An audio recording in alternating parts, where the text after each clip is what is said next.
My wife's new boyfriend moved into our $2.40 million home the day our divorce finalized. You'll die poor and alone, she texted. That night, my phone rang. The voice said, "This is the Pentagon. Your grandfather's classified mission has been declassified. The inheritance he couldn't claim for 60 years was worth $156 million. But the condition to claim it. You ever watch your life get repossessed in real time? It's a hell of a spectator sport." The movers came at 10 a.m. sharp, all business and biceps, hauling a grand piano through the doorway like they were smuggling luxury into a crime scene. It gleamed, not just polished, but smug, like it knew it was replacing something sentimental. They positioned it right where my grandfather's warm medals used to hang, the same wall that once made visitors pause and whisper, "Wow, he served." Now, it was just a backdrop for Bianca's new decor choices. She always had a thing for symbolism. Apparently, I was just another antique to replace. I watched them from the kitchen floor, socked feet sliding on cold tile, holding the final divorce decree like it was a receipt for a bad purchase. The house, our house, had been appraised at $2.4 million, though Bianca called it an investment in lifestyle. She'd been half right. She got the lifestyle, I got the invoice. Marble countertops, infinity pool that looked like an Instagram filter, the soundproof studio where I used to compose. I built that place note by note, hour by hour, every late-night gig and coffee-fueled rehearsal poured into it. And now, that same studio had a "Welcome Adrian" doormat. I knew because Bianca sent me a picture of it, a neat little snapshot of my defeat. Caption, "Congrats on your new studio apartment." Then came the encore text, "You'll die poor and alone." A little confetti emoji at the end, just for taste. Bianca had this talent for turning cruelty into performance art. I could almost hear her sipping champagne as she typed, her new husband Adrian probably adjusting his cufflinks beside her, the two of them laughing like villains in a PG-13 movie. I wanted to laugh too. Really, I did. But instead, I just sat there, scrolling through our old photos like an idiot, watching myself smile in pictures that now looked like evidence of a crime. I finally typed back, "Enjoy the bass notes." It wasn't much, but it was better than what I wanted to send, which involved creative use of emojis and a flamethrower. Then the phone rang. No name, just a string of zeros and a single one at the end, the kind of number that screams, you're either being scammed or recruited by aliens. I almost ignored it. But curiosity is the only thing I had left that wasn't in Bianca's name. "This is the Pentagon," the voice said. Now, normally, that's the sort of sentence that should come before something like, "Your country needs you." Not, "Your divorce just finalized." But there I was, sitting in the ruins of my kitchen, half a bagel in one hand, government intrigue in the other. I said, because apparently that's how my brain processes surprise. "The Pentagon? Like the building?" "Yes, sir," the voice replied, flat as a drill sergeant's haircut. "Is this Mr. Marcus Hale?" "That depends. Is this about student loans?" "No, sir. It's regarding Arthur McRae."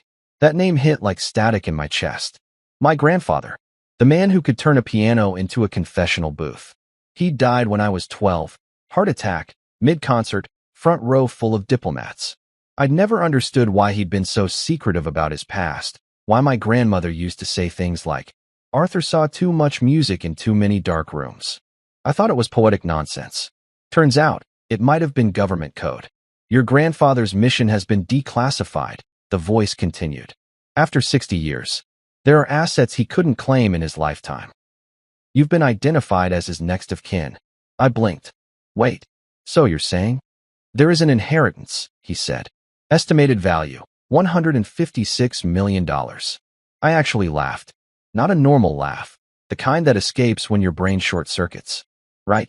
And I assume all I have to do is wire a small processing fee to a prince in Delaware." Silence. Then, "This is not a solicitation, Mr. Hale. A Colonel Price will contact you shortly with formal documentation." Click. The call ended. I sat there, staring at my phone like it had just confessed a murder. A minute later, I actually checked the clock, half expecting the Twilight Zone theme to start playing. My life had gone from divorced and broke to potential government beneficiary in under 60 seconds. I should have been thrilled, but instead, I just felt tired. Like someone had handed me a winning lottery ticket printed on sandpaper. Because here's the thing, when you've lost everything, money doesn't sound like salvation. It sounds like another setup. Bianca had taught me that the hard way. There's always fine print somewhere, usually in the form of a person you trust with a pen. The air in the kitchen felt heavier now. I picked up the decree again, the one stamped and signed by a judge who probably wore pity like cologne. Equitable division, it said, which apparently means she gets everything and you get character development. I looked around. The piano movers were gone, but the smell of furniture polish still lingered, mixing with the faint perfume Bianca used to wear. Expensive, sharp, the kind that makes you nostalgic for things that never really existed. My old studio, my sanctuary, was now someone else's cigar lounge. I could picture it. Adrian Cross, lounging on the leather couch I bought, lighting up a Cuban like it's a victory cigar. He'd probably tell guests, "This used to belong to the musician my wife left," and everyone would laugh, because that's what people do when money speaks louder than conscience. I opened my phone again and scrolled to Bianca's text. "Congrats on your new studio apartment." I typed a draft reply. "Thanks. It comes with ghosts and government calls." I deleted it. Too honest. Instead, I just sent her a single treble clef emoji. Let her overthink it. Then my brain started replaying the call. Declassified mission. Assets. Arthur McRae. My grandfather, the piano man who used to hum lullabies in minor keys. He'd been part of something secret, something worth millions? None of it made sense. I tried to remember any hint he'd left, any weird stories from my childhood. I remembered the way he'd lock his old journal in a wooden box and say, "Someday, Marcus, this will make sense." At 12, I thought he meant music theory. Turns out, he meant generational trauma with a price tag. A knock came at the door. For a second, I thought the Pentagon had really upgraded their response time. But it was just my neighbor, Mr. Dwyer, 80, nosy, and the self-appointed mayor of the cul-de-sac. He peeked inside like he was casing the joint. "Son, I saw the movers," he said. "Rough day." "Yeah," I said, forcing a smile. "My ex-wife just turned my studio into a jazz lounge." He whistled low. "Damn shame. You keeping the piano?" "Nope. That's part of the ex-wife's redecoration project." He nodded sagely. "Ah, the old replace his soul with mahogany move. Classic." I laughed despite myself. "Yeah, you could say that." When he left, the silence came back, thick and humming. I sat there, trying to decide what hurt more, losing the house or realizing I didn't actually miss Bianca. What I missed was the version of me that still believed in happy duets. My phone buzzed again. Unknown number. I hesitated, then picked up. "Mr. Hale," the same crisp voice said. "Colonel Price here. I understand you were contacted about your grandfather." "Yeah," I said. "The whole Pentagon and $156 million thing. That's not a scam." "No, sir. We're sending an officer with documentation. There are conditions." "Of course there are," I muttered. "Nothing says family legacy like a government disclaimer." "You will receive a courier package within the hour," he continued. "Do not discard it. It will contain coordinates, instructions, and identification for verification. You'll also need an item in your possession, a leather-bound journal belonging to your grandfather." I froze. "You mean the box labeled Arthur's things? Do not touch." "Precisely. Keep it secure." Then he hung up. No goodbye, no explanation, just bureaucratic mic drop. I stared at the wall, at the ghostly outline where my grandfather's medals once hung. The house didn't feel like mine anymore. It felt like a museum I'd been evicted from. And now, apparently, it was also the prologue to a spy movie I hadn't auditioned for. Bianca used to say I was predictable, that I liked structure, routine, the same coffee mug every morning. She wasn't wrong.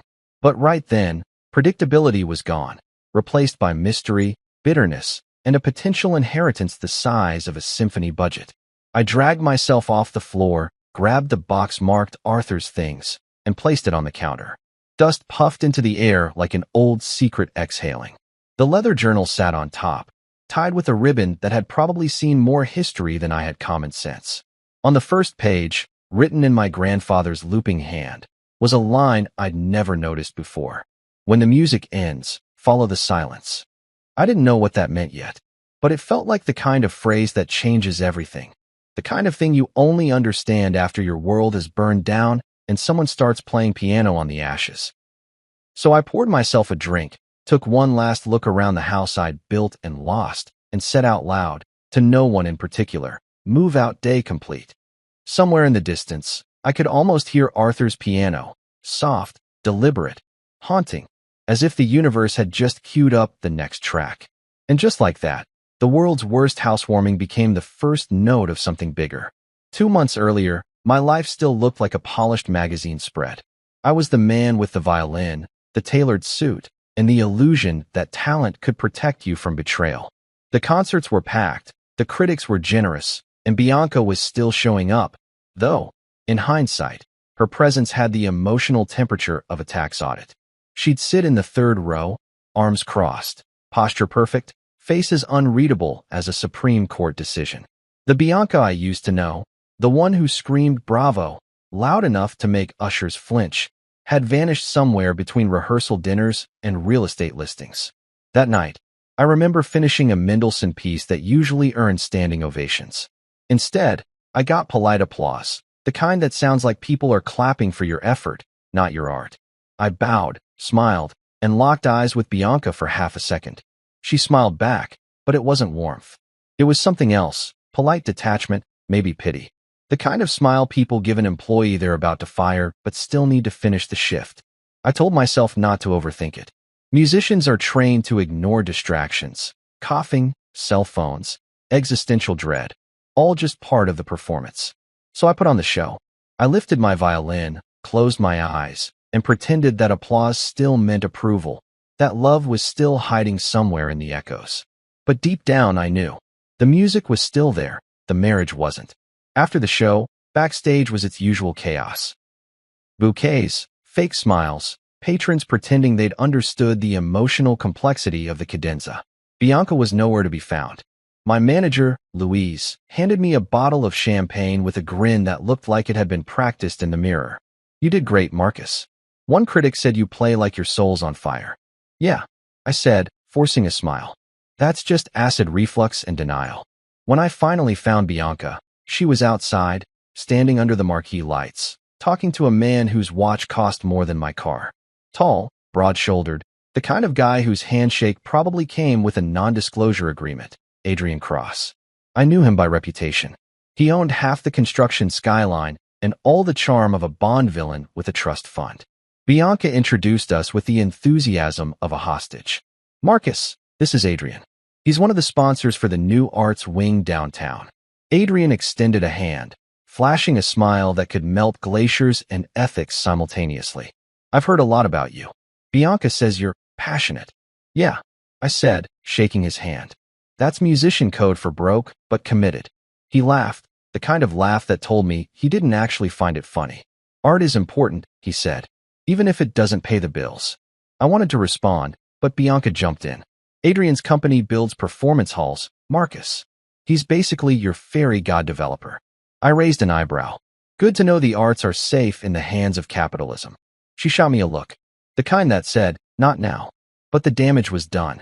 Adrian smiled again, and I could already tell he'd file that moment under people who underestimate me.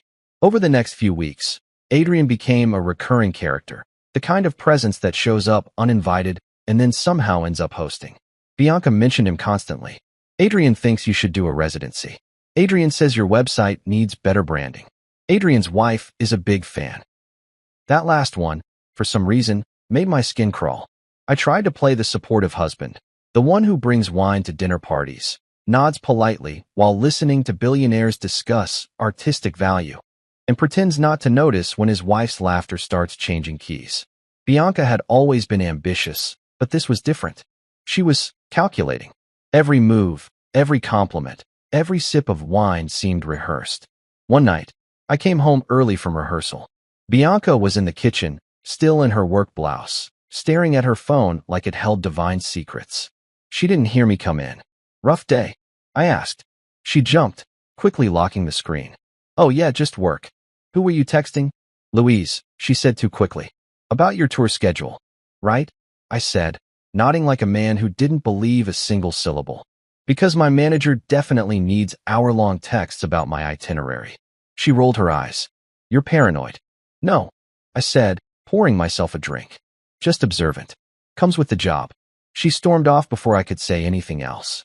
I remember standing there, glass in hand, watching the door she'd slammed, wondering when our conversations had turned into rehearsals for our eventual court transcripts. A week later, my nephew Jonah, smart kid, 22, social media savant with too much time on his hands, texted me a photo. No message, just an image. Bianca and Adrian. Rooftop bar. Her hand on his chest. His tie loosened, her smile unguarded. They looked like the cover of a magazine I didn't subscribe to. I didn't reply. I didn't even breathe. I just stared at that photo until my phone dimmed. Then I played scales for 4 hours straight, the way addicts reach for another drink. Every note felt mechanical, every vibrato a form of denial. By midnight, my fingers were raw, my heart numb. The next morning, Bianca acted normal, too normal. She made pancakes, asked about my rehearsal, kissed me on the cheek like she wasn't starring in her own soap opera. I went along with it because confrontation requires energy, and mine was in foreclosure. Then came the charity gala, one of those black tie events where everyone pretends to care about art while secretly networking for tax write-offs. Bianca insisted I perform, saying it would raise our profile. Translation: smile for my new donor circle. I played flawlessly that night. Every note was a controlled explosion, every bow stroke an act of revenge disguised as art. When I finished, the applause thundered. I took my bow and saw Bianca in the crowd, standing next to Adrian, her hand grazing his arm, her lips curling in that same polite smile I used to get. That was the night I learned how humiliation feels in Dolby surround sound. After the gala, I didn't say anything. We drove home in silence. The kind of silence that hums louder than traffic. She stared out the window. I stared at the steering wheel. When we pulled into the driveway, she finally spoke. "You were amazing tonight." "Yeah," I said. "You should tell that to Adrian. He seems to enjoy the performances." Her head snapped toward me, eyes flashing. "What's that supposed to mean?" I parked, killed the engine, and turned to her. "You know exactly what it means." For a second, her face flickered, guilt, panic, calculation, then settled into something icy. "You're overreacting." "Really?" "Because my nephew has photographic evidence that suggests otherwise." She laughed, sharp and humorless. "You had your spy follow me?" "Jonah sent it on his own. Guess betrayal makes good content now." She opened the door, her heels clicking against the pavement like gunshots. "Maybe if you spent more time being a husband and less time being a detective, I wouldn't need someone who actually listens." And just like that, she walked inside, leaving me alone with the echo of every wrong note I'd ever played. The next morning, she acted like nothing happened. Coffee brewing, music humming through the speakers, like our marriage hadn't flatlined 12 hours earlier. That's the thing about living with someone who lies. They're disturbingly good at it. I went on tour the following week, partly because it was scheduled, mostly because I needed to breathe somewhere that didn't smell like deceit and overpriced candles. Each concert felt like therapy, public, loud, temporary. I poured everything into those performances.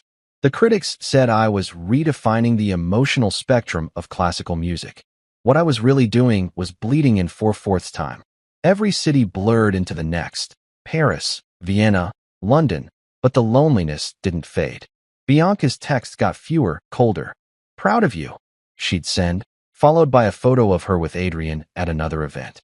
It was like she wanted me to suffer in high definition. Then came the final concert of the tour, the one in Vienna. I remember standing on stage, bow poised, lights blinding, and thinking, this is what it feels like to be applauded for dying slowly. I played through tears I refused to shed, through heartbreak disguised as art. After the encore, I walked off stage, checked my phone, and saw another message from Bianca. "We need to talk." That was it. No punctuation, no emotion. Just an empty sentence from an empty heart. I didn't reply. Instead, I looked out at the Vienna skyline, beautiful, distant, indifferent, and realized I'd been performing for people my whole life. First for audiences, then for her. Always clapping, never listening. That night, I made a promise to myself. I'd finish the tour, come home, and face whatever song came next, even if it meant silence. Because sometimes, silence isn't peace. It's preparation. You ever walk into your own kitchen and feel like you're trespassing? That's exactly how it felt that night. 2 weeks after the Vienna concert, I dragged my suitcase through the front door and straight into a crime scene of politeness. Everything was spotless, the kind of spotless that comes from guilt, not pride. The kitchen smelled like lemon cleaner and tension. And there she was, Bianca, scribbling something in her leather planner, barefoot, humming like she hadn't detonated our marriage months ago. "Hey," she said, without looking up. "You're back early."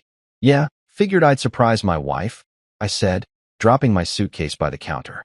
"Turns out, I should have called ahead. Might have missed the other guy." She froze for half a second that told me everything I needed to know, then smiled that rehearsed little smile she used for donors and judges. "Don't start, Marcus." "Start what?" I asked.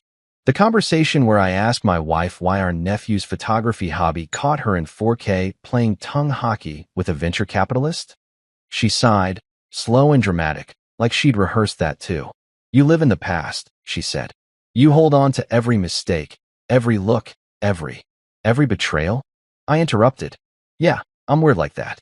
She put the pen down, crossed her arms, and tilted her head the way lawyers do before they say something cruel but legally safe.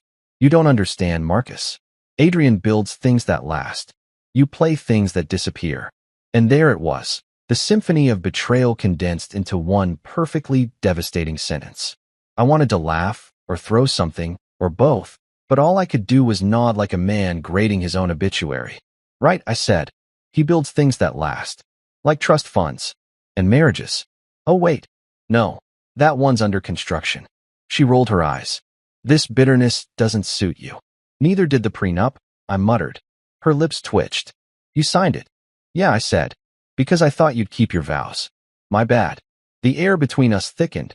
Heavy, humid, unbreathable. I leaned on the counter, staring at the stupid little live, laugh, love magnet on the fridge that I'd always hated, but she insisted on keeping. The irony hit different now. "I thought we were done talking," I said, reaching for the mug that used to be mine. She pushed a file across the table. "Divorce settlement. My lawyer and I finalized the adjustments." "Your lawyer?" I said. "You mean your dad's golf buddy, right? What's his name, Trent? The guy who wears pink polos and thinks feminism is a sports team." "Don't be childish." "Oh, I passed childish around the time your boyfriend started showing up at charity dinners in my tuxedo jacket." She sighed again, the sigh of someone who's already rewritten the story and cast herself as the victim. "I'm keeping the house," she said. "And the studio." "The studio?" I said. "That's your music room." "I know," she said, interrupting. "But it's part of the property, and I need the space for my design projects. You can take your instruments." I blinked. "You're evicting me from my own sanctuary, so you can store mood boards and mood lighting?" "It's practical," she said simply. "Sure," I said. "And stabbing someone's heart is just cardiovascular exercise." She ignored me. "You'll have enough from the accounts to start over." "Start over where, Bianca? In a shoebox? Maybe I can sublet your conscience." Her phone buzzed. She smiled. "Adrian's here." Of course he was. When he walked in, he didn't even flinch. Just nodded at me like I was a service provider. "Marcus," he said smoothly. "You play beautifully." "Thanks," I said. "You steal wives beautifully." He chuckled, like I'd complimented his tie. "It's not personal. People change." "Right," I said. "Some people change addresses, others change morals." Bianca shot me a warning look. "Marcus." "No, it's fine," I said. "I just want to make sure I'm properly humiliated before the movers get here." Adrian smiled. "We should keep things amicable." "Amicable?" I stepped forward. "You're standing in my kitchen, drinking coffee from my mug, in a house I paid for, with a woman I loved, and you want amicable?" He shrugged. "It's just life, man." I laughed, a sharp, hollow sound. "Life. Right. Some of us practice it, others buy it wholesale." Bianca grabbed her purse. "I'm going to the attorney's office. We'll finish this later." And just like that, they left. My house, my kitchen, my life, emptied like the last note of a bad encore. I sank into the nearest chair, the one with the tiny scratch on the armrest from when Bianca and I had tried to assemble it ourselves. Back then, we'd laughed about it, said it gave the house character. Now it just gave me heartburn. That's when my dad, Henry, showed up. My mother had called him, apparently, because when your marriage implodes, the parental bat signal goes off automatically. He walked in holding a brown bag and 2 cups of diner coffee. Figured you might need breakfast, and someone who remembers when you had hair. I managed a weak smile. Thanks, Dad. He looked around. So this is the battlefield, huh? Yeah, I said. Bianca left her victory flag in the driveway. He sat down across from me. Listen, son, women like her, they don't fall out of love. They fall into something shinier. You just got caught in the reflection. Great pep talk, I said. Do I get a participation trophy too? He chuckled. You got her out of your life. That's reward enough. My mother, Rose, showed up a few minutes later, eyes red, holding a casserole dish because emotions in our family always came baked with cheese. She hugged me tight and whispered, "She doesn't deserve your music." Maybe not, I said, but she sure got half the royalties. Then came Malik, my cousin, journalist, conspiracy enthusiast, chaos connoisseur. He dropped his duffel on the table like he'd been summoned for a covert operation. Heard the queen of designer deceit finally took the throne, he said. Yeah, I said. Long live the drama. He smirked. You keeping that old box labeled Arthur's things? I remember Grandpa Arthur used to guard that thing like it held state secrets. It's in the closet, I said. Why? He shrugged. Call it a hunch. Families that lose everything sometimes find other things. I laughed. What? Like wisdom? He grinned. Or literal treasure. Could go either way. I didn't know it then, but he wasn't joking.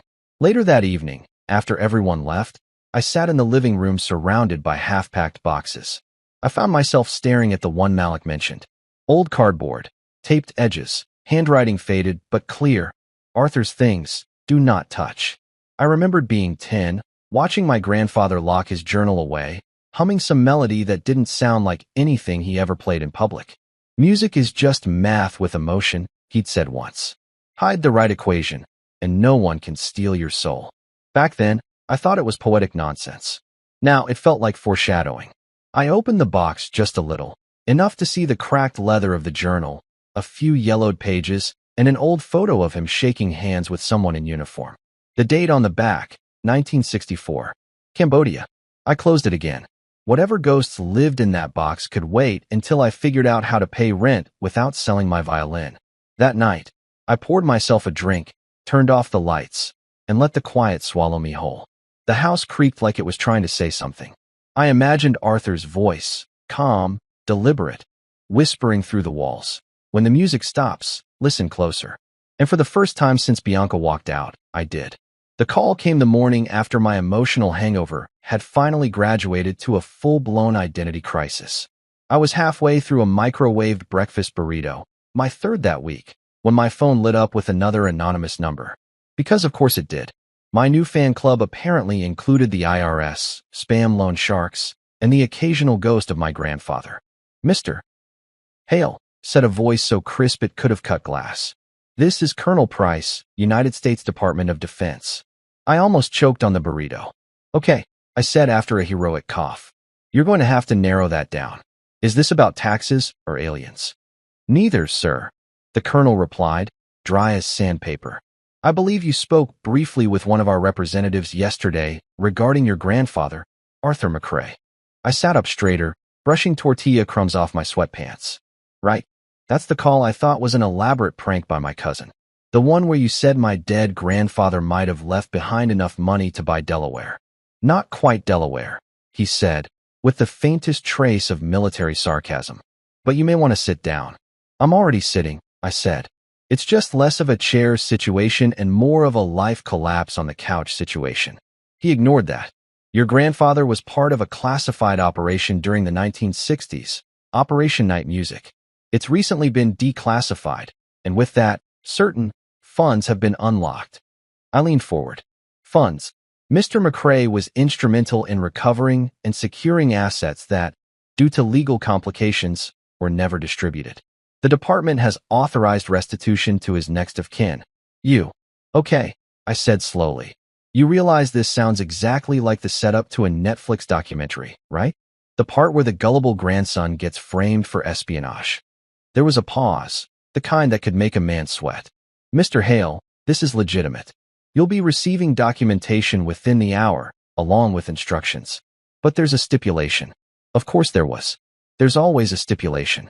My life had basically turned into a warning policy. What kind of stipulation? Your grandfather left behind an artifact, a leather-bound journal. Our records show it's in your possession. I turned slowly toward the box Malik had pointed out, still sitting on the counter like a cursed treasure chest. You mean the one labeled "Do Not Touch"? Yeah, I've got it. Good, he said. That journal contains encoded information critical to the release of the inheritance. You are to bring it, unopened and intact, to the address listed in the documentation. There will be an escort waiting. An escort? I repeated. You mean like a guy in a suit or a guy with an actual gun? Preferably both. Comforting, I said. Then came the kicker. That tone shift people use before delivering bad news. Mr. Hale, the colonel continued, there is one more thing. You should be aware that certain individuals may attempt to interfere. We recommend discretion. I frowned. Interfere? With what? My breakfast. This matter involves corporate holdings, international accounts, and legacy contracts. Some of these companies still exist under different names. You may recognize one of them, Cross Manufacturing. I froze. Wait, Cross. As in Adrian Cross? Yes, sir.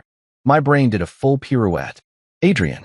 Of course his name would show up in a classified military conversation.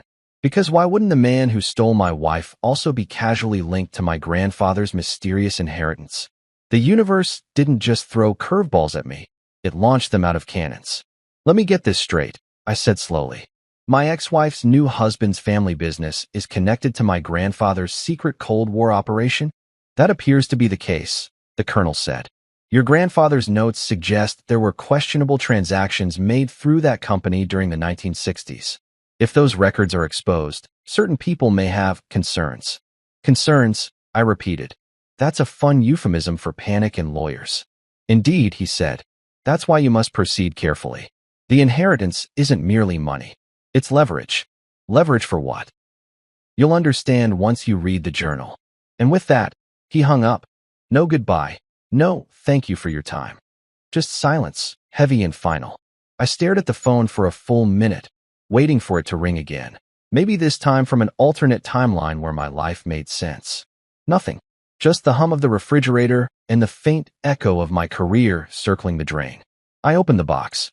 The smell hit first, old leather and dust, like time itself had a scent. Inside, wrapped in faded cloth, was the journal.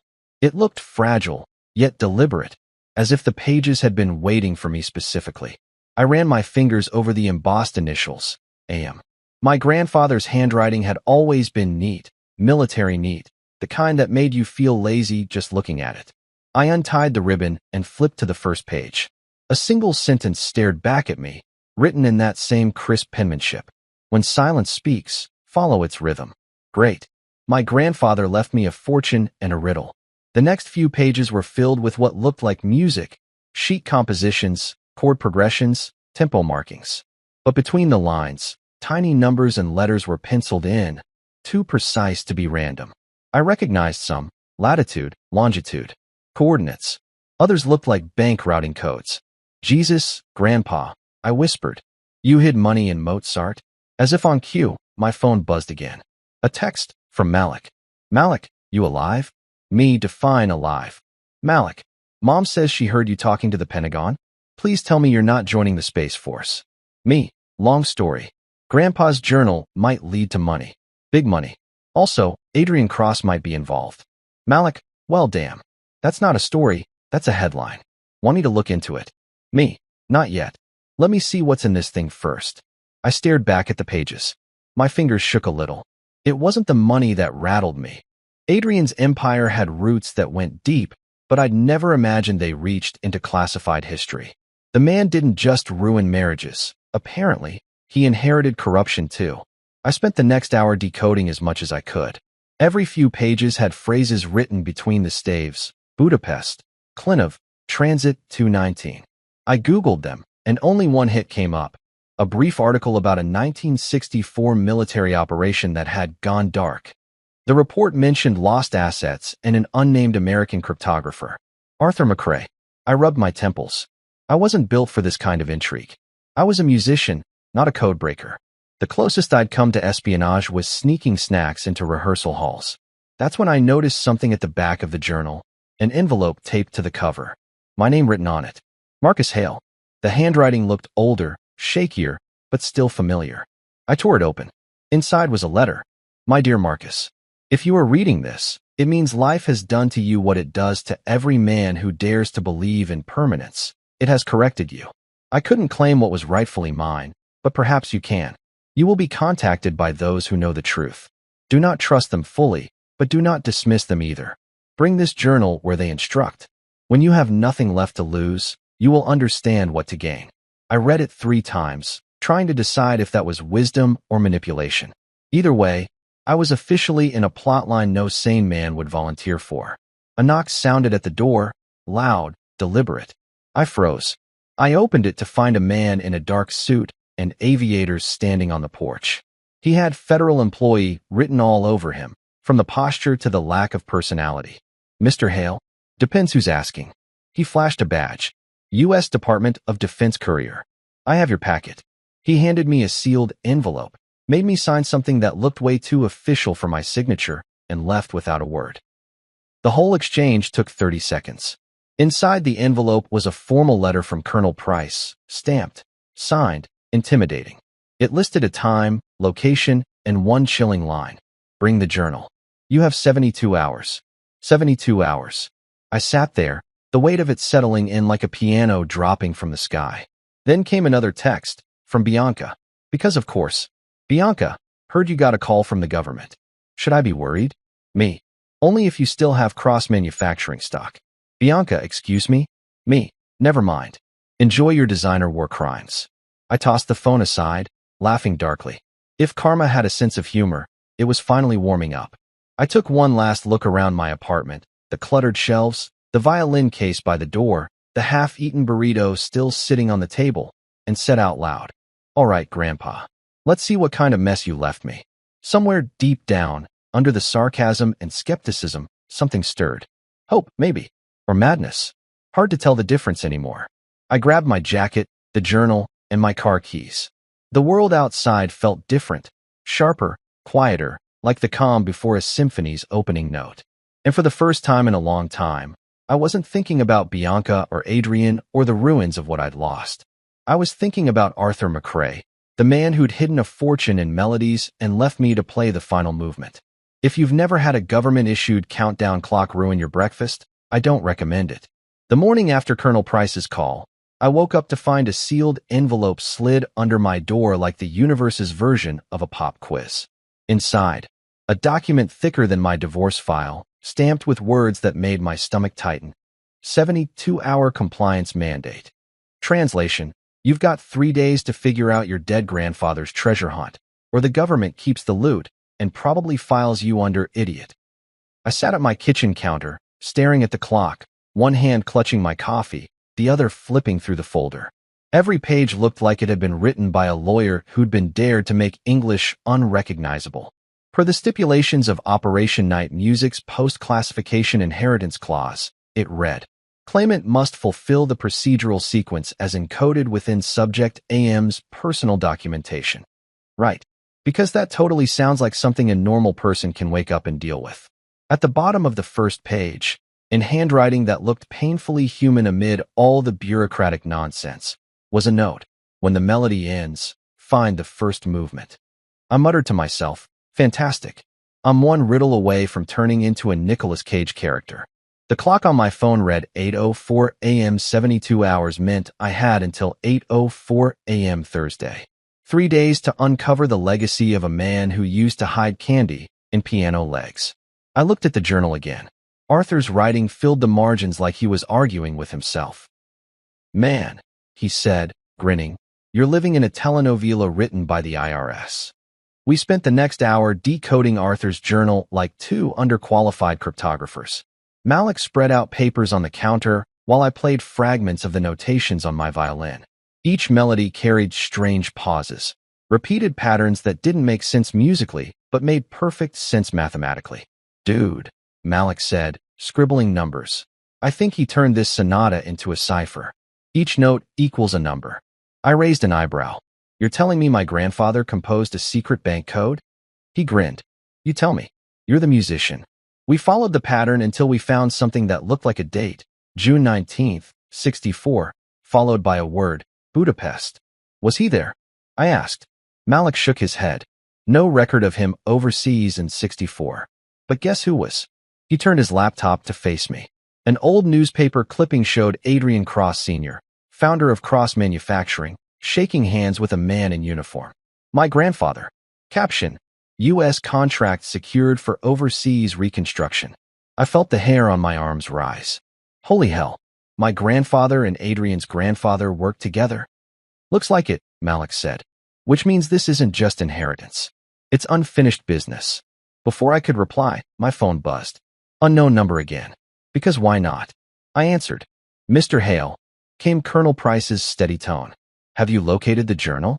Yes, sir, I said. Currently decoding it between coffee refills. You understand the conditions? 72 hours, or the government gets to redecorate with my inheritance money. Yeah, I got the memo. He didn't laugh. Mr. Hale, this is serious. Your grandfather's work involved sensitive materials. The funds you're pursuing aren't merely monetary. They're classified compensation tied to wartime contracts. Mishandling could constitute a federal offense. Fantastic, I said. So either I solve my family's Sudoku puzzle, or I go to jail for trying. He sighed. Bring the journal to the location indicated in the instructions once you have identified the coordinates. Do not contact the media. Trust me, I said, glancing at Malik. If I was planning a press release, my cousin would have live-streamed it by now. Malik saluted sarcastically. The colonel hung up. I looked at the clock, 10:47 a.m. day one, and I was already in over my head. We dug deeper. Arthur's journal had diagrams of a chessboard on one page, sheet music on the next, and random equations connecting them. Malik pointed to a sketch labeled Budapest Gambit. That's a chess opening, he said. Your grandpa was a strategist. Or just a drama queen, I said. He literally wrote a sonata about hiding money. By afternoon, we had two things, coordinates pointing to a storage facility in Baltimore, and a stomachache from bad coffee and existential dread. Guess we're going to Baltimore, I said. Malik grinned. Road trip with federal implications. Love it. Before we left, I reread one of the journal's lines. When the grandson has nothing left to lose, he will find what I could not claim. I closed the book slowly.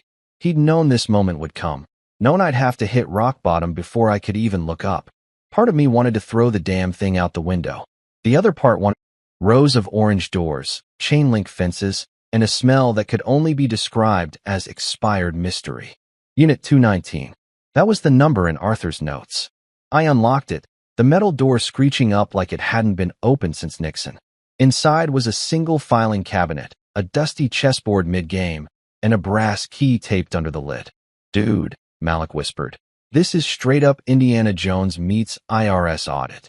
We searched through the cabinet drawers, old ledgers, yellowed papers, account numbers scrawled on stationery with government letterheads.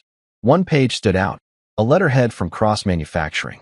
The letter was addressed to Arthur McRae, chief cryptographer, dated 1964.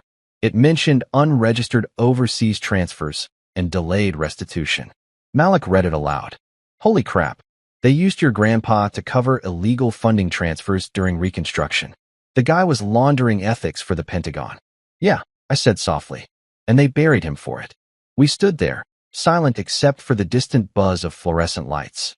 Somewhere between the dust and the paper, I realized this wasn't about inheritance anymore.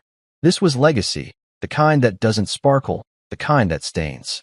Tucked behind the chessboard was a photo, Arthur and a man who looked eerily like Adrian Cross, only older, shaking hands beside a crate labeled Clint of Supplies. I turned it over. On the back, never trust the quiet ones. That's when my phone buzzed again. Another unknown number. But this one was shorter, local. I answered cautiously.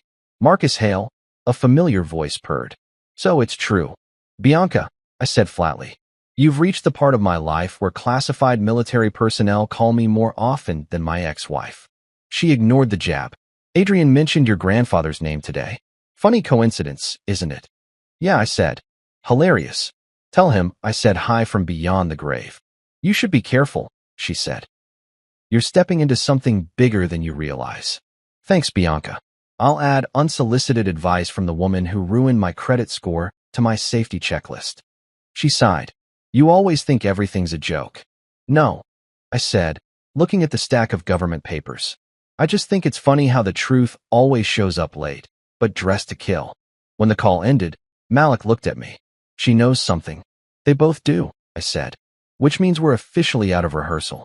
Time for the main act. We spent another hour cataloging the documents before heading back to the car. Malik was practically vibrating with excitement. You realize if we publish this, it's a Pulitzer.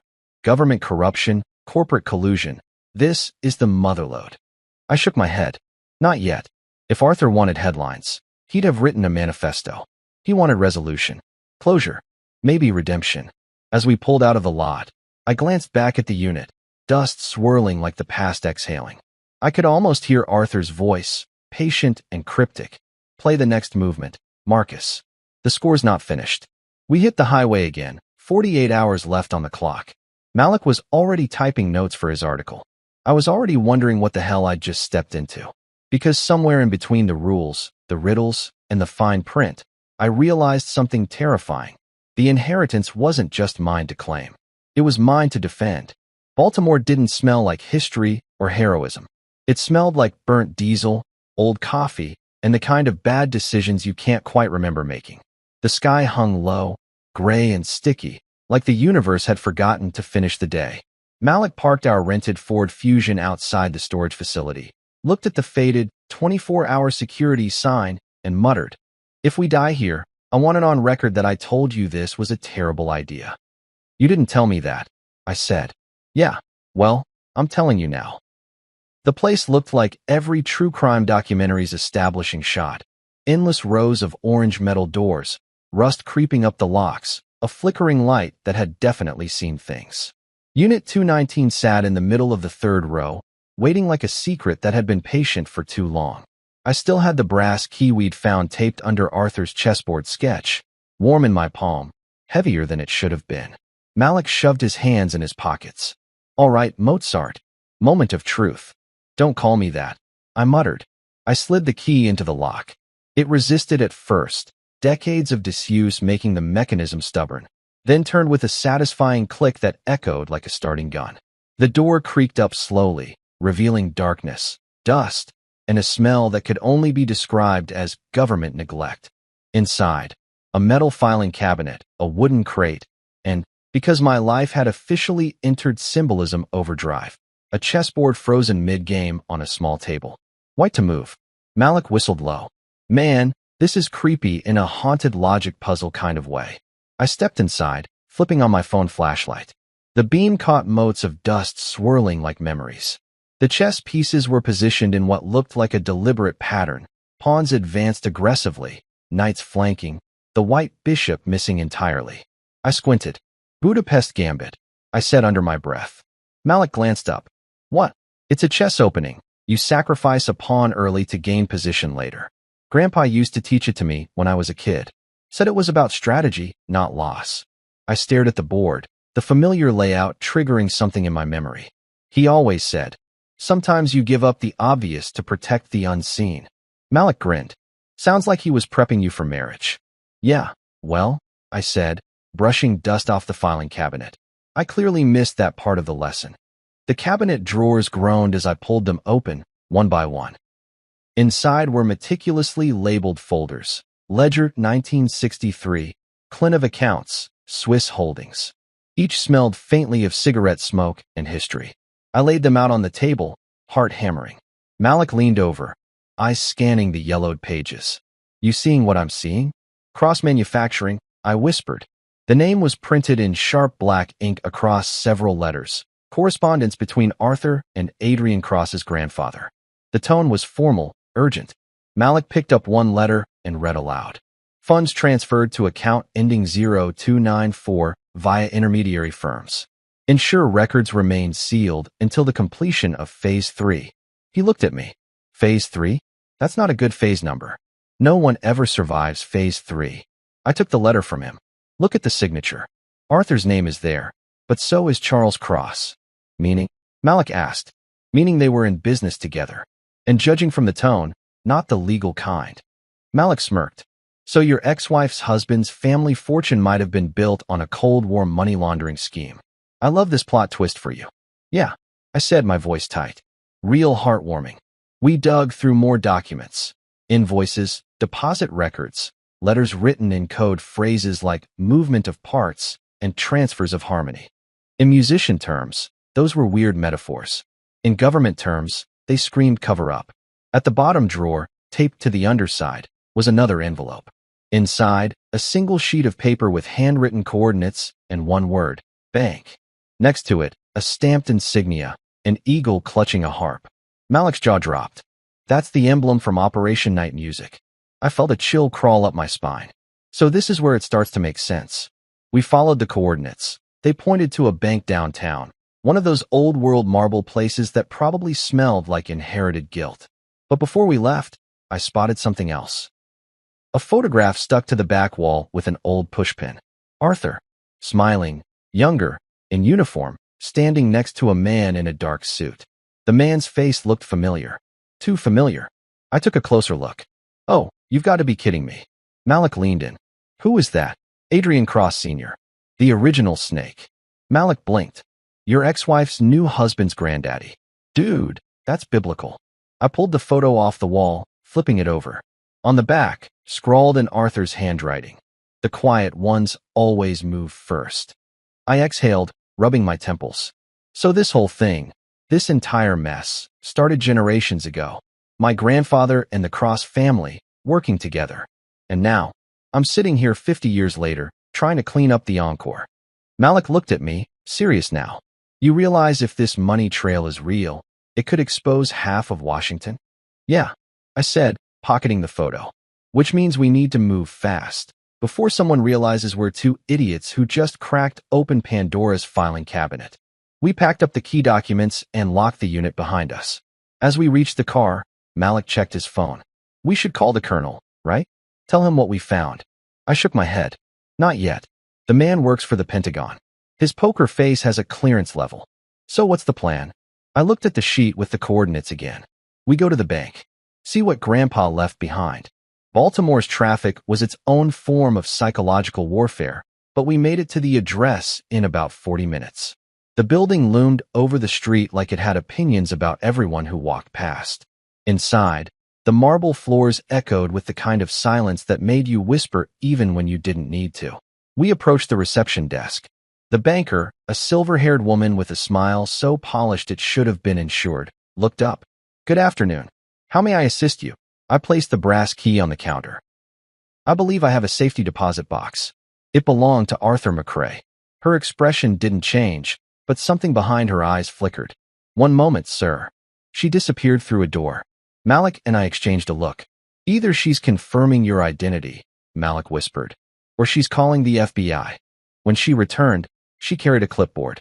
I'll need to verify your signature and identification, Mr. Hale. After enough paperwork to adopt a small country, she led us into a narrow hallway lined with metal boxes. She stopped at one, slot 47B, and inserted the key. The lock clicked open like it had been waiting decades just to exhale. Inside the box, a sealed envelope, an old reel-to-reel tape, and a single sheet of manuscript paper with music written across it. Arthur's handwriting again. The piece was titled Redemption Suite. Malik leaned over. What's that? Something he never performed publicly, I said. He said it wasn't finished. On the back of the sheet were numbers, sequences that looked like bank accounts, routing codes, international transfers. At the bottom, scrawled in fading ink, play this, and the truth will answer. I turned to Malik. I think he literally encoded account numbers into a melody. He grinned. Your grandpa was a genius and a criminal. I held the paper carefully. He was a musician who outsmarted thieves. There's a difference. We took the box's contents and signed the logbook. On our way out, I couldn't shake the feeling that we were being watched. Maybe it was the security cameras. Maybe it was paranoia. Either way, I tightened my grip on the envelope. Outside, the city looked different. Sharper. Meaner. I opened the envelope as Malik started the car. Inside was a ledger labeled Cliniv Holdings and a note. If you're reading this, Marcus, they've already noticed. I froze. Oh, that's comforting. Malik glanced over. Who's they? Before I could answer, my phone buzzed again. Unknown number. I answered cautiously. Yeah. Mr. Hale, said a voice I didn't recognize. You've opened the unit. I hope you found it enlightening. Who is this? Let's just say we have mutual family interests. Walk away from this, and you'll live comfortably. Keep digging, and you won't live long enough to care. Click. I stared at the phone screen, heart pounding. Malik frowned. Please tell me that was a telemarketer. Worse, I said. That was someone who knows exactly what we found. The car went silent except for the low hum of the engine. The envelope sat between us like a live grenade. Malik broke the silence first. So what now? I looked at the paper in my lap. Arthur's melody, the one he said would make the truth answer. Now, I said, we do what he wanted. And what's that? I smirked, though my stomach twisted. We play the damn song.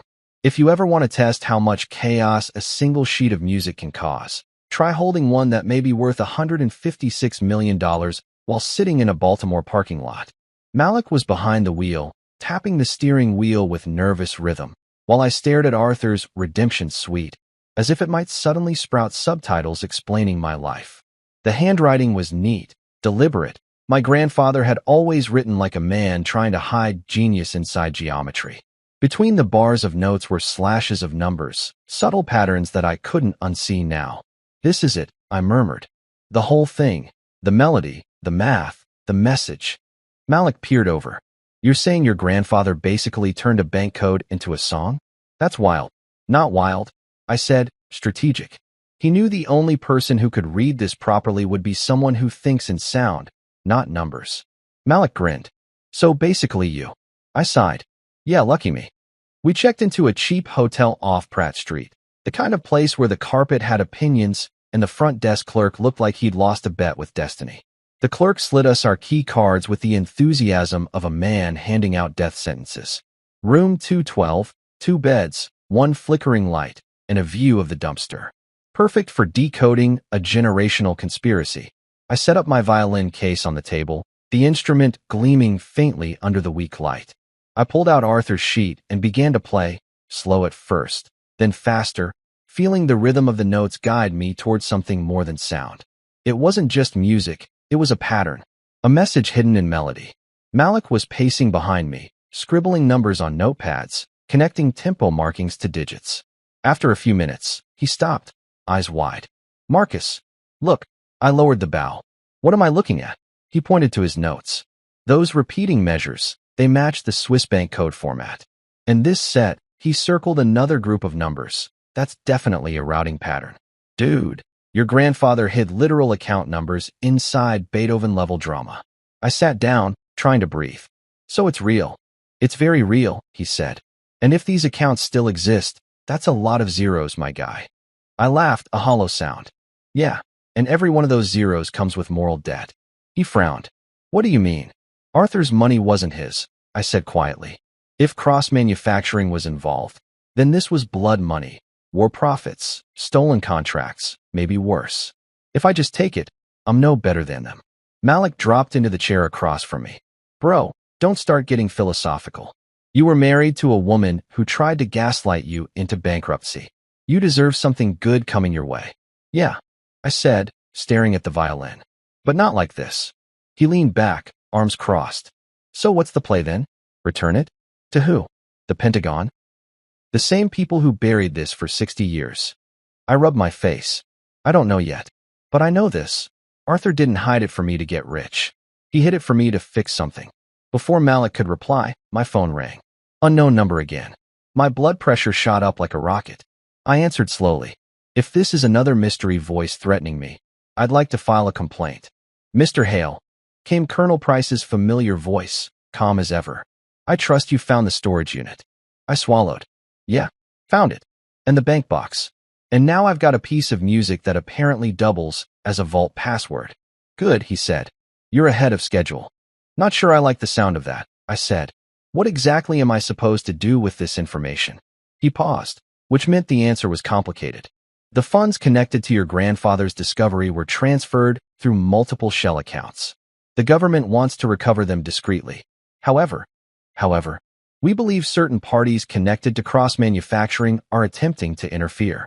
You may be in possession of evidence that could destroy their current holdings. I stood up, pacing. Destroy? You mean expose them?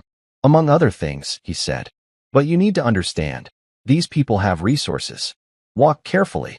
Colonel, I said. These people also have my ex-wife on speed dial. Careful isn't really an option anymore. He didn't laugh. Then you'd best finish this quickly. Click. The call ended. I looked at Malik. They know everything. He nodded. Yeah, and that's exactly why we should publish this. Blow it wide open before they bury you too. No, I said. If we go public too early, they'll spin it. I need proof. All of it. Then I'll decide how to play. Malik leaned forward, smirking. So, what? You're gonna play your way to justice. Maybe, I said. Arthur hid his confession in a symphony. I'll do the same. That's how the idea started. Reckless, maybe stupid, definitely poetic. I'd performed the redemption suite publicly, encoded notes and all, each measure exposing another layer of the truth. But first, I needed to confirm everything. We spent the next day tracking the accounts hidden in the melody. Malik had a friend in financial forensics, a woman named Kendra who owed him a favor after he'd covered a corruption scandal for her firm. We met her in a diner that smelled like bacon grease and bad secrets. Kendra was all sharp edges and sarcasm. Malik told me you've got a musical treasure map, she said, sliding into the booth. Something like that, I said, showing her the notations. She squinted. You weren't kidding. This is genius-level encryption. Each key change hides numerical sequences, and the rest's marked transaction dates. Whoever did this had clearance-level creativity. That's one way to describe my grandfather, I said. She spent 2 hours analyzing the data. When she finally looked up, her face was pale. These accounts are active. I blinked. Active. She nodded. Swiss holdings, offshore trusts, still open, still funded. We're talking 87 million, give or take. Malik whistled. Arthur McRae, you beautiful bastard. I leaned back, dizzy. And the rest? She hesitated. If I'm reading this right, the other portion, about 69 million, is held under a Department of Defense restitution clause. Accessible only under his name or direct descendant. That's you. So I'm holding keys to $156 million of hidden history, I said. And the Pentagon wants it back. She nodded. Pretty much. Malik grinned. Man, you could buy your house back. Hell, buy the whole block. Or, I said, I could buy some integrity. That earned an eye roll. You're insufferable, he muttered. We thanked Kendra and headed back to the car. My brain was running faster than my heart could handle. By the time we got to the hotel, dusk had swallowed the city. I sat by the window, staring at the skyline flickering with office lights. People going about their normal evenings, blissfully unaware that one violinist was sitting on a Cold War fortune and a moral dilemma big enough to sink a country. Malik tossed me a beer. So what now, Marcus? You gonna turn yourself into a nonprofit? Something like that, I said. Arthur wanted redemption, not revenge. He groaned. Man, your brand of morality is exhausting. Before I could reply, my phone buzzed again. This time, not an unknown number. Adrian Cross. I froze. Speak of the devil. Malik sat up. Answer it. Put it on speaker. I hesitated, then picked up. Adrian. Marcus, he said smoothly, his voice dripping with smug wealth. I think we need to talk. Do we, though? I feel like your family's already said plenty in 1964. He chuckled. You've been busy, digging into things that don't concern you. Everything concerns me when my grandfather's name is attached to your dirty inheritance. His tone darkened. Listen carefully. Take the money quietly, disappear, and live comfortably. Or you make noise, and I make sure you lose everything, again. Tempting, I said, but I've already lost everything. What are you gonna do? Repossess my self-respect? Silence. Then, you're playing a dangerous game, Marcus. Good, I said. I always liked a challenging score.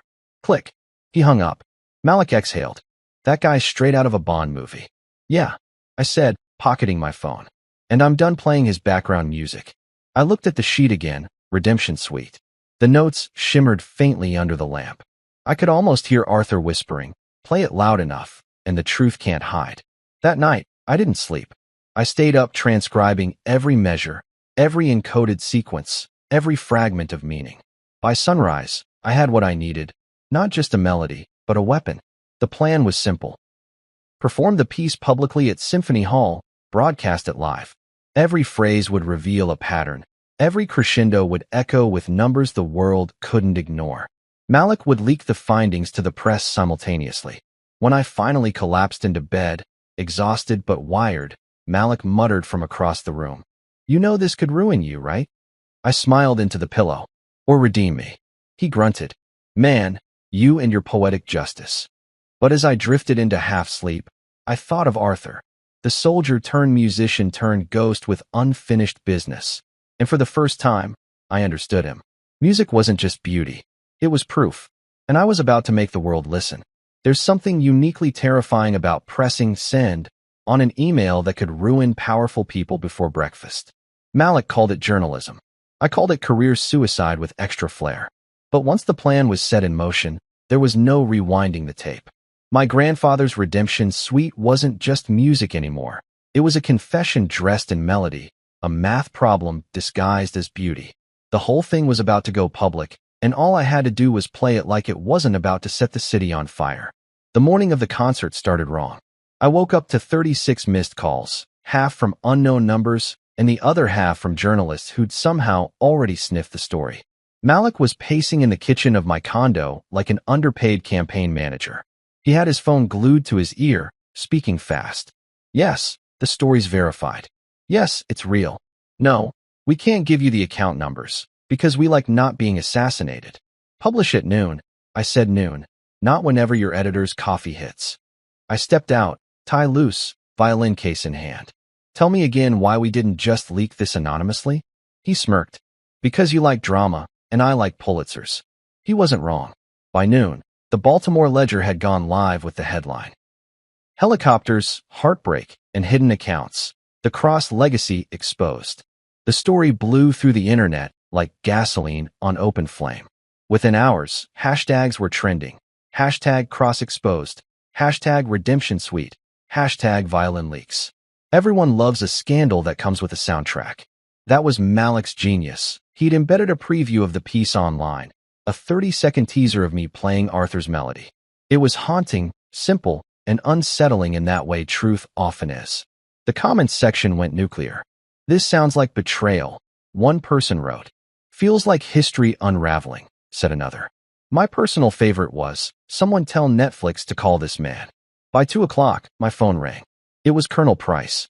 His voice carried that particular blend of disapproval and reluctant respect. "Mr. Hale, you've created quite the storm." "I just followed orders," I said deadpan.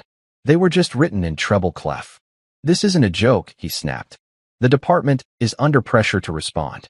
Cross Manufacturing's legal team is threatening counteraction." "They can threaten all they want," I said. "The truth's already out. You can't put a lid on a symphony once the orchestra starts playing." He exhaled sharply. "You've endangered yourself, Marcus. These are not people who forgive embarrassment." "Yeah, well," I said, tightening my tie. "Luckily, I don't play for their applause anymore." He didn't respond, just hung up.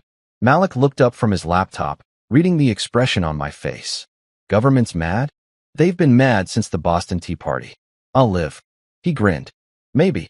Depends on how tonight goes." Because that night wasn't just any concert. It was the premiere of Redemption Suite, a sold-out performance at Symphony Hall that had gone from niche event to national broadcast in less than 6 hours. Reporters were already camped outside, hungry for quotes, footage, and, if the rumors were true, potential arrests. When I arrived backstage, the air buzzed with tension.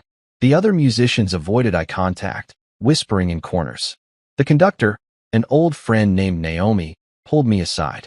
"Marcus," she said softly, "is it true? About the banks, the crosses, the inheritance?" "Every note of it," I said. She blinked, pale. "Do you realize they could shut this down?"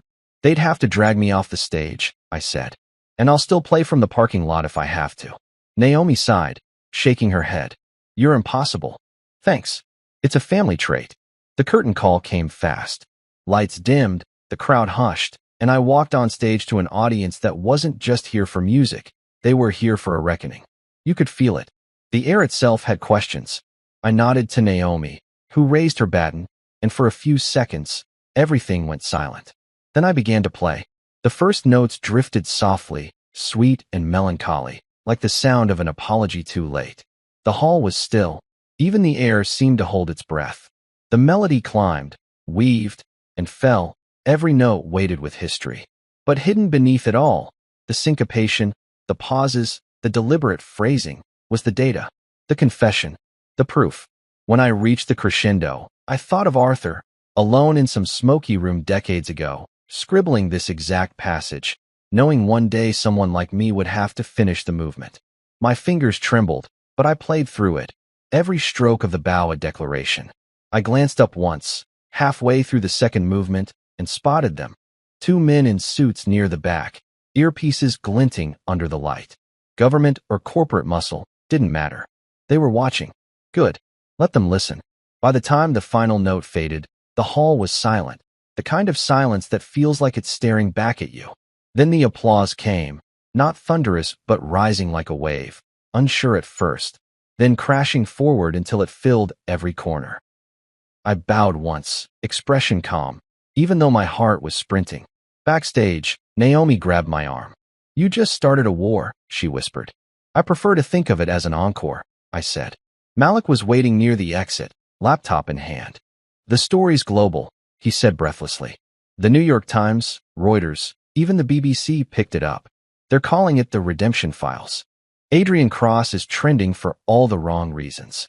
"Good," I said. "He deserves the spotlight for once." Then came the inevitable.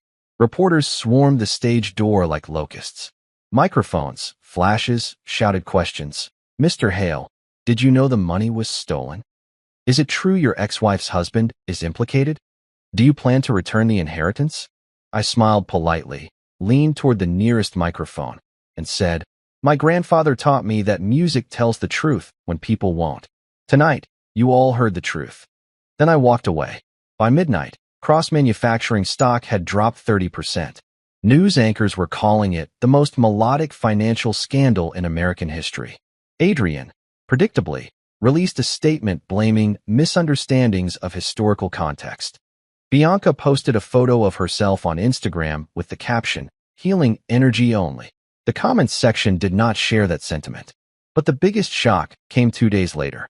The Pentagon released an official statement confirming irregularities in Cold War contracts involving private contractors, including the Cross Corporation.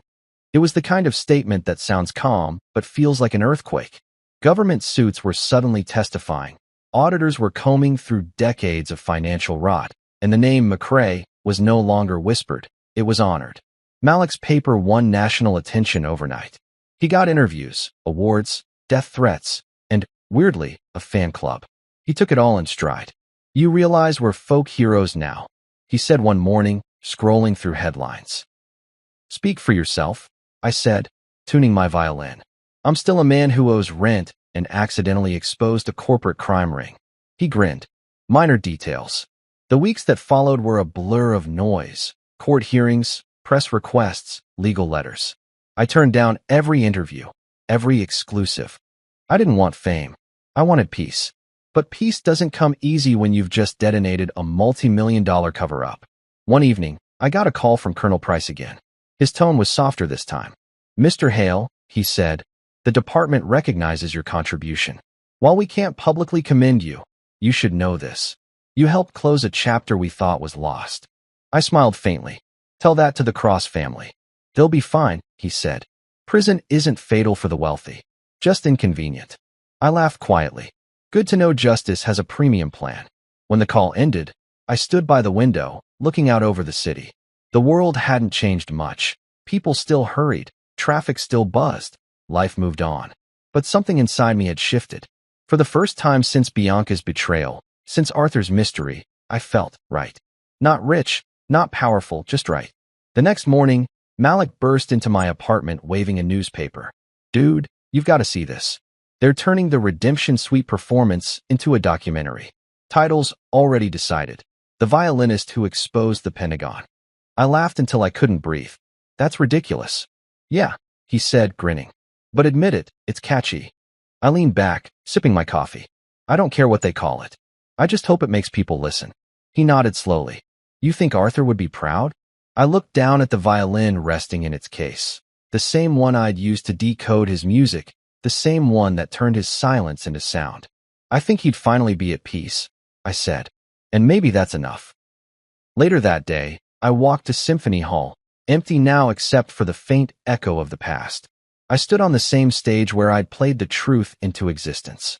The lights were off, the chairs stacked, but I could still feel the energy humming through the walls. I took out my violin and played one note. Just one.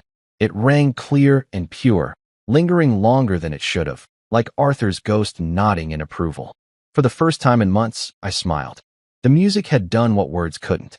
It had cut through lies, crossed decades, and rewritten history with a bow and a melody. And I realized something simple, something true. Sometimes redemption isn't about winning. It's about finally ending the song. The night of the Redemption Suite premiere felt like standing on the edge of two lifetimes. The hall was packed, journalists, veterans, students, skeptics, all drawn by the scandal-turned symphony. I walked on stage in a black suit that suddenly felt heavier than armor. When the spotlight hit, I didn't see faces. I saw Arthur's handwriting, his ghost in every measure, daring me to finish what he'd started. The first note broke the silence like confession. The music poured out, grief, guilt, pride, every emotion coded into melody. During the slow movement, I embedded the names of soldiers Arthur once mourned, letting their stories breathe between the strings. By the final crescendo, I wasn't playing anymore. I was releasing. When it ended, the audience rose as one, not for me, but for the truth. Cameras flashed, tears glistened, and I bowed, not as a performer, but as a messenger. The foundation I'd created, the Arthur McRae Fund for Families, would turn that stolen money into something human again. The applause thundered, but I just smiled at the ceiling and whispered, "You can rest now, Grandpa." The song's finally finished. 6 months later, the noise faded. No more headlines, no threats, no flashing cameras. Just quiet mornings and a secondhand piano in my new 2-bedroom condo. I taught free lessons to kids who thought music was magic and to veterans who remembered it as mercy. The world had moved on, but I hadn't. I didn't want to. Sometimes, in the stillness, I caught myself playing Arthur's Redemption Suite again. Softer now, slower, like a prayer instead of a protest. The foundation thrived. Families got homes, therapy, dignity. The money that once carried guilt now paid for healing. Bianca remarried someone safe. Adrian went to prison, where his suits couldn't save him. As for me, I found peace in small moments. A student's first flawless note, a veteran's trembling smile, the echo of something pure. People asked if I regretted it all, the exposure, the chaos, the sleepless nights. I'd just smile and say, I regret nothing that told the truth. Arthur taught me that silence can be a plan, not surrender. And when I closed my eyes and let the final chord linger, I realized the music had stopped, but the harmony finally remained.